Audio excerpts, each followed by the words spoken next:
This week on To the Contrary. First, Afghani women say continued U.S. support is the lifeline to gender equality in that country. Then, is this the end of women's colleges? Behind the headlines, America's first all-female mosque.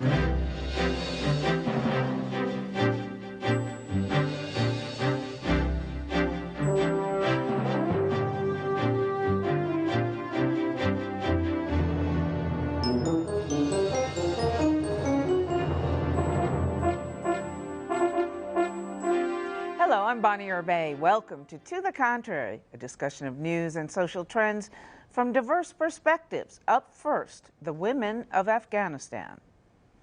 Women leaders from Afghanistan were in the U.S. this week as part of the delegation traveling with Afghanistan's new president, Ashraf Ghani. At a forum at the Georgetown Institute for Women, Peace and Security, they called on their American sisters for continued support. We have a lot of achievement during this 14 years in Afghanistan. It was not easy, but it was with the fighting of Afghan women and also the support of international partners. So we don't want to lose all the achievement and demolish everything that we have done. The number of women in our political system and the government. First time in our history we have equal rights for men and women in the Constitution. First time in our history we criminalize domestic violence against women, but it doesn't mean that we achieve everything and we are done with women's rights.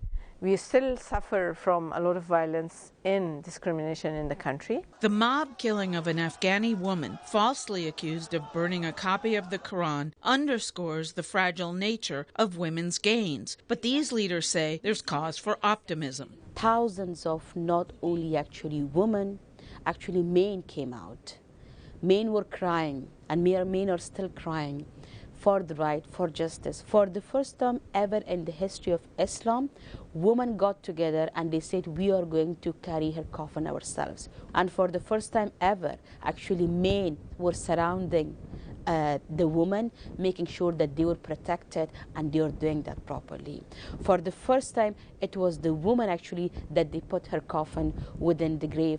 I mean, we just changed the custom. The women leaders hope more change will follow. They are not only seeking justice for Farkhanda, they're also demanding from the national unity government that the government has to reform the justice sector. The government has to reform the security sector.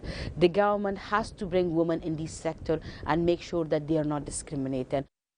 So, Anushay Hossain, what happens to the women in Afghanistan who've made all this progress if President Obama pulls out troops next year as planned? They're going to keep fighting for women's rights. The movement is going to continue, irrespective of if the military is there or not.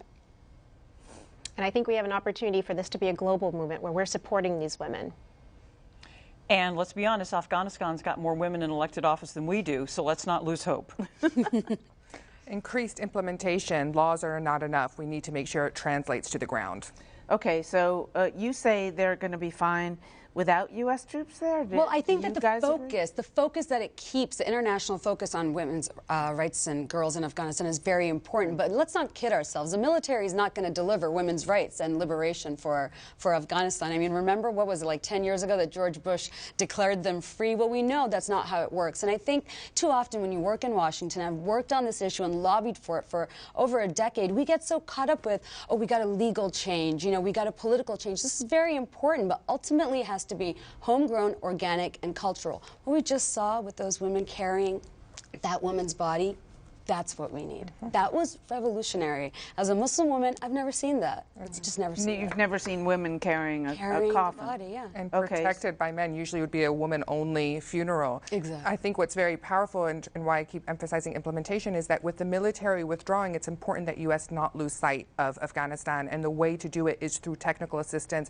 and funding. USAID, UN, other international agencies need to make sure that they're providing women the resources to do the fights that they're doing. And that's not a repeat of history. It's not that like the U.S. is leaving Afghanistan for the first time. So the fear is this abandonment, and it's a, it's a genuine fear. I mean, it's validated. It's happened to them before. How do we get American women to care about Afghani women? Let's face it. If you're unemployed, your partner's unemployed, your kids are hungry. Why are you going to care about what happens to women? Well, I think, or you may care, but if you got to take care of yourself first, which most women do. Right.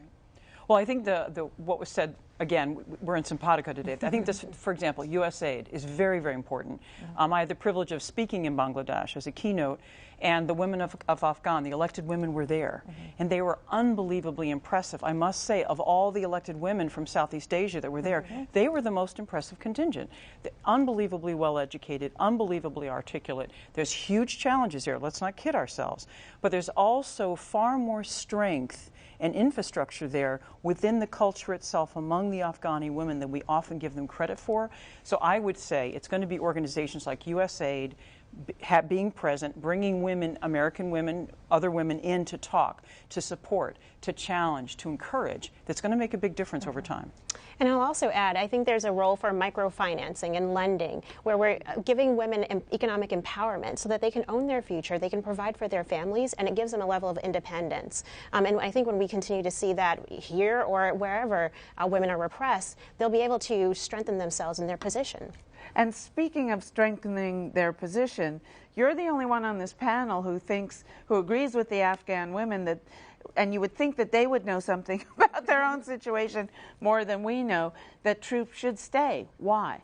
I think one of the elements that goes back to why we should care. Women are the canaries in the mine, and when women are telling us the area is not stable, we should pay attention. It goes way beyond women's issues. It goes to a security and stability issue, and we've seen over and over that research has shown when women have rights, you see an increased level of democracy and consultation and inclusiveness, which is so essential for Afghanistan to remain secure. And the president spoke out this week and said, the president of Afghanistan said he's an economist and he wants to end, his primary concern is ending corruption because the country is totally corrupt.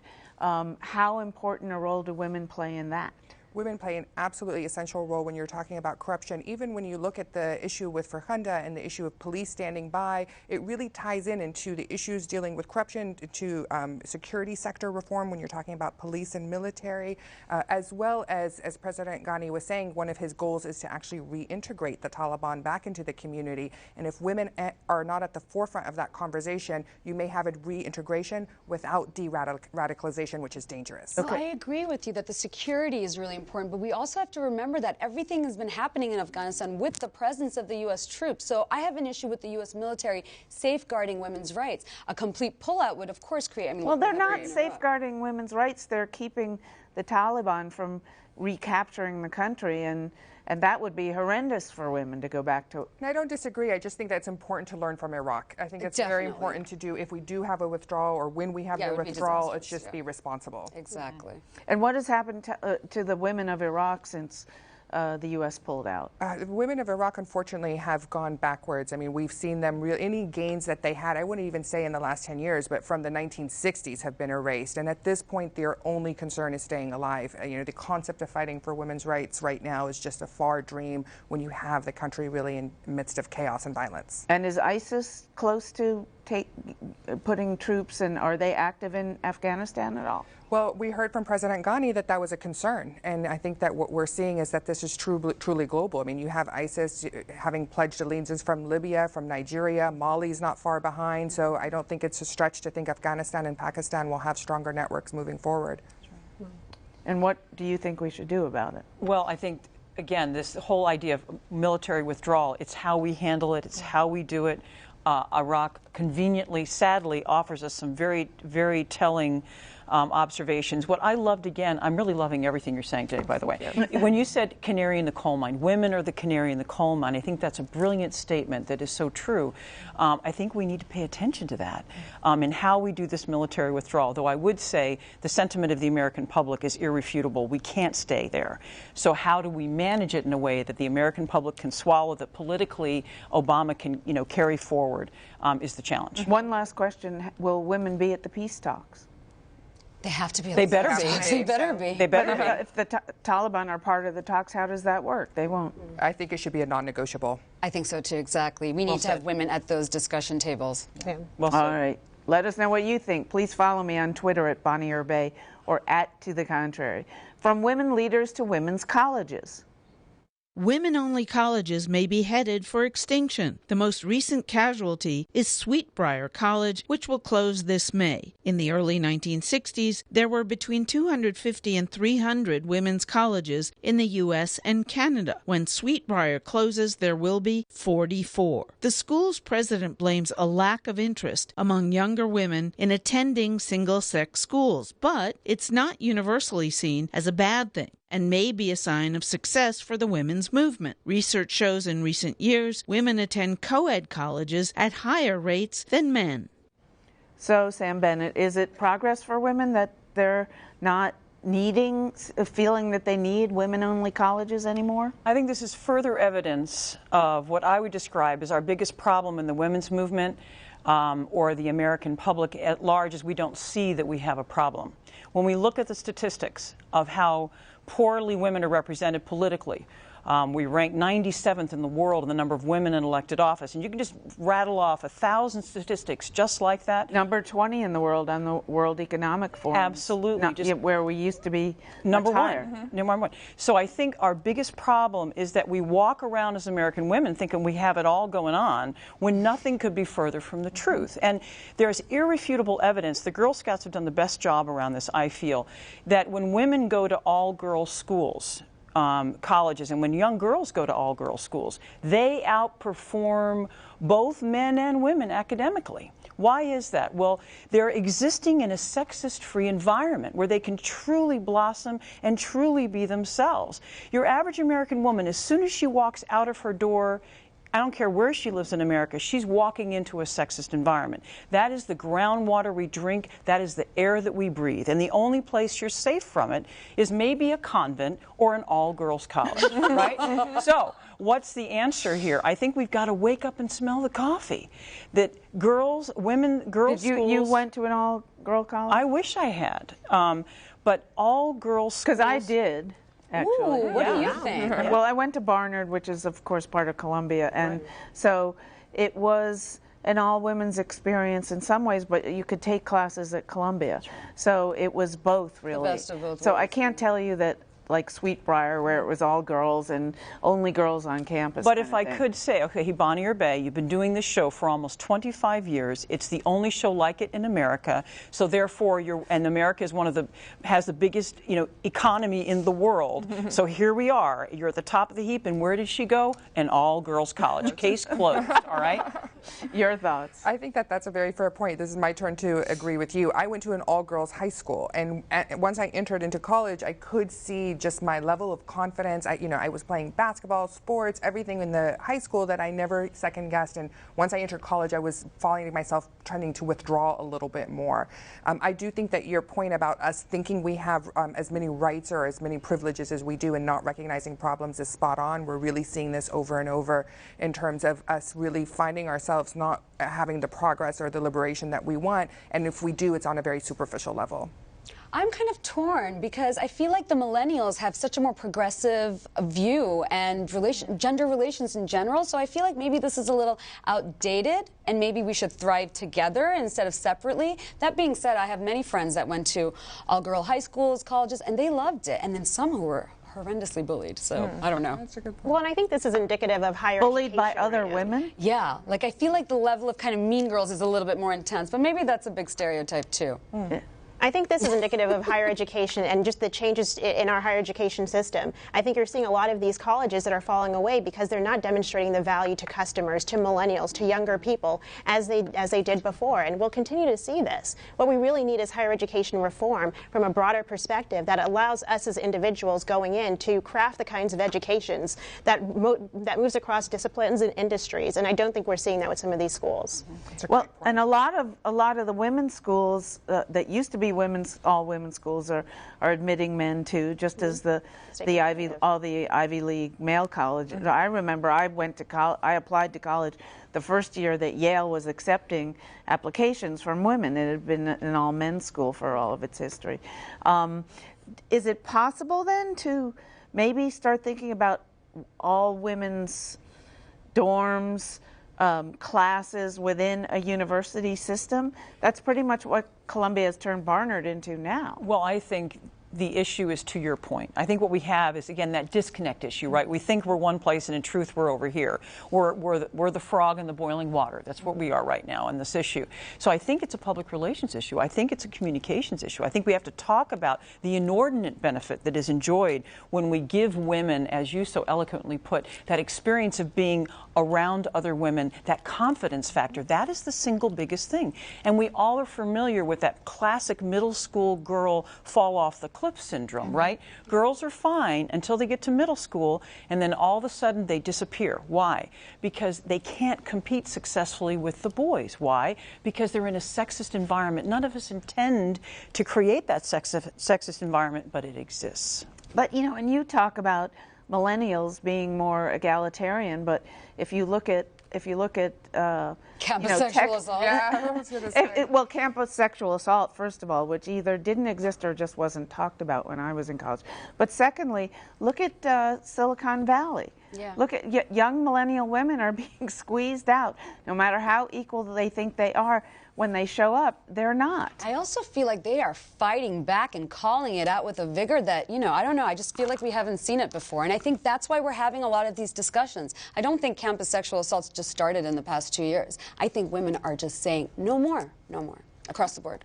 Well, in millennial young women, we see ourselves less as victims, and we like to be in communities. And so whether it's on a campus or somewhere else where the women are together in communities, we build and encourage one another, and we need to see that. Well, as a boomer, let me tell you, I never saw myself as a victim, ever. I take exception to that statement. So I take exception to that statement. Here we are, Thank goodness you never saw yourself as a victim, Bonnie. I went out into the world believing I was as good as anybody else, and I didn't really run into sexism until I worked at a commercial network, and oh my God. And I just want to say, for any woman that is, as I have, who's been raped, who's experienced sexual abuse, been white trafficked, those of us that have the privilege of healing never consider ourselves victims. We consider ourselves survivors. So just take exception to that. Yeah. And I think that's true globally. We always hear women talk about themselves as survivors, and I think that what's powerful is that they don't stop at survivors, they go on to active citizenship. Right, and to call yourself a victim lets whoever did what it was that was done to you, gives them power. Yeah. To call yourself a survivor and a fighter gives you take back the power. And I think about like my field in terms of foreign policy, you know, women who are in my generation have started this new initiative called Foreign Policy Interrupted, which is fellowships for young women who are up and coming, who've proven a track record. And so not only are we thriving in our own generations, but we're really thinking about how do we make sure that that goes down, which I would say in my personal experience, I was hungry for women mentors. And so I'm glad to see that we're now able to provide mentorship to new generations. And if I could, but thank you for saying what you did, because that's very common. We hear it all the time, so we had a chance to talk about it on the air, so thank you. All right. Behind the headlines, the first all-female mosque in the U.S. recently opened in Los Angeles. The women behind the mosque hope it fosters increased awareness of the important role of women in Islam. Women's mosques do exist around the world, and the majority of them are in China. There are also a few in Yemen, Syria, even in South America. This is the first successful women's mosque that we know of in the United States. Hasna Maznavi is the co-founder of the Women's Mosque of America. Maznavi has envisioned building a mosque ever since childhood. I had no idea that it would be a women's mosque. My concept of what a mosque is completely changed over the course of my life. You know, as a child, I used to think like it was all about the building and the structure and the pretty, you know, architecture of it. And then as I grew older, I started to think more about the function of a mosque in society. Maznavi, a comedy film writer, came together with Sana Mutalib, an attorney and friend. They worked hard to make the mosque a reality. The women share a dream. My personal vision for the Women's Mosque is a worldwide Islamic renaissance that is shaped by Muslim women's voices, perspectives, scholarship, and leadership. Maznavi says there's precedent for women's leadership in Islamic culture and spirituality. If you look into the early history of Islam, women were at the forefront. The first Muslim was a woman. The person who held the only original copy of the Quran was a woman. You know, the scholars of that time all had female teachers, and there were tens of thousands of female Muslim scholars who were teaching Muslim society at that time. At this mosque, women will lead prayers, give sermons, and participate in a Quran study program. Its leaders also hope to offer Muslim women speakers to general audiences, something they believe is desperately needed. In the American media, Muslim women are often spoken on behalf of. Usually when you hear from us, you're not actually hearing from us. You're hearing other people comment on us, and usually about the way we dress. Muslim women are so much more than just the way we dress.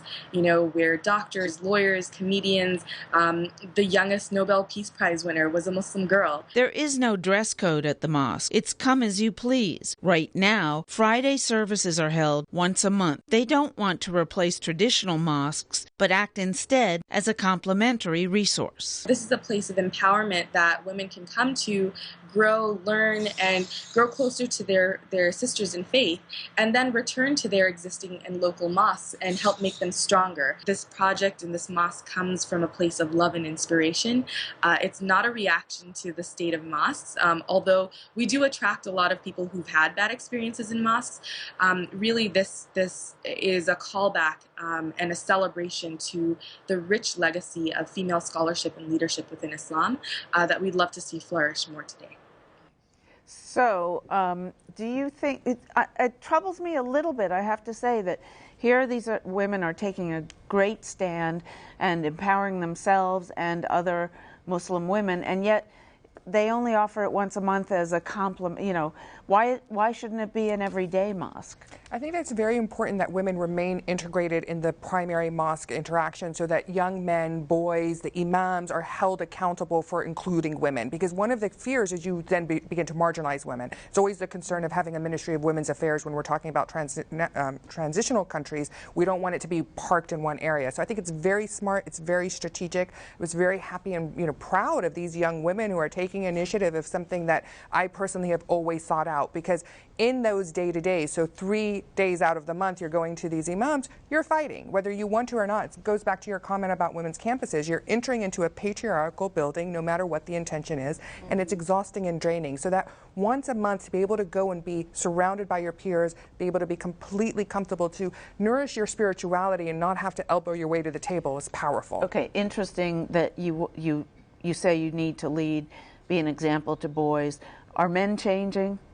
Most definitely. I mean, if you think about this, I mean, in 10, 15, 20 years ago, there would have been protests outside of the mosque. There would have been a plethora of scholars denouncing the mosque. There would have been accusations of trying to marginalize and embarrass the Muslim community by going outside and making commentary on the thing. And what you've seen is a huge amount of support from some of the top scholars. And again, I think it really is testimony to the founders and the co-founders in terms of the attitude that they've taken to this. Everyone that I know and have spoken to have been very proud of this initiative. I just want to say high five. I mean, I just want to dance on the table. These are the stories of Muslim women and girls that we need. And it works both ways, because the stereotypes we are spoken for, but also the men in our communities are horribly vilified. And I just think this is great. This is what we need. Well, vilified, you mean because what most people see on TV the stereotype is Muslim women are oppressed, and who's oppressing us? We're just under the thumb of these men. So I think this is great, because this is the change that we need. No more men telling us what our faith is saying across the board, not only in Islam. This is great. This is one of those moments where I'm like, okay, this is great. I'm with it. But as an observer on the outside, we have situations where women are being extraordinarily oppressed by this same religion. Now, my faith, Christian, right? We've done our fair share, right? No one's alone in this. But what I find difficult and challenging is let's not get lost. Let's make sure that the good stories come out, right? Which is what you're talking about. It's important. But what do we do with the contrast? What do I do as a woman of faith, my faith, who respects the Muslim faith immeasurably? How do I make that reconciliation? Because I know for a fact these other horrible things are happening, even in this country. So what do I do? I'm asking. Yeah, I think it's a great question, and I have to say Muslims are asking the same question. Yes. Muslim women are asking the same question because we know what our faith says, and we know that in addition to the first that were mentioned, the first Sufi saint was a woman. So kind of the enlightenment, love, that was a woman who brought that notion to Islam. So very powerful historical precedent that we've lost. And I'm not embarrassed to say that we've lost it. How do we regain it? I'm not putting rose-colored glasses on. I know the challenges. I would just say religious extremism tends to target women, and we've seen even within Buddhism in Burma where religious extremism is being used and Buddhist monks are doing horrible things. No religion, even today, is exempt from that horror. And I've also heard, by the way, that it's not the religion, it's the culture that creates things like ISIS, you know, keeping women essentially as sex slaves and sexist men using religious texts to back them up. It's war. And by the way, we have a documentary on a group called Karama coming up the end of next month, and it's all about Muslim women crusading for taking equality under the Quran because they say it's been misinterpreted by men. That's it for this edition. Please follow me on Twitter and visit our website, pbs.org/to the contrary. And whether you agree or think to the contrary, see you next week.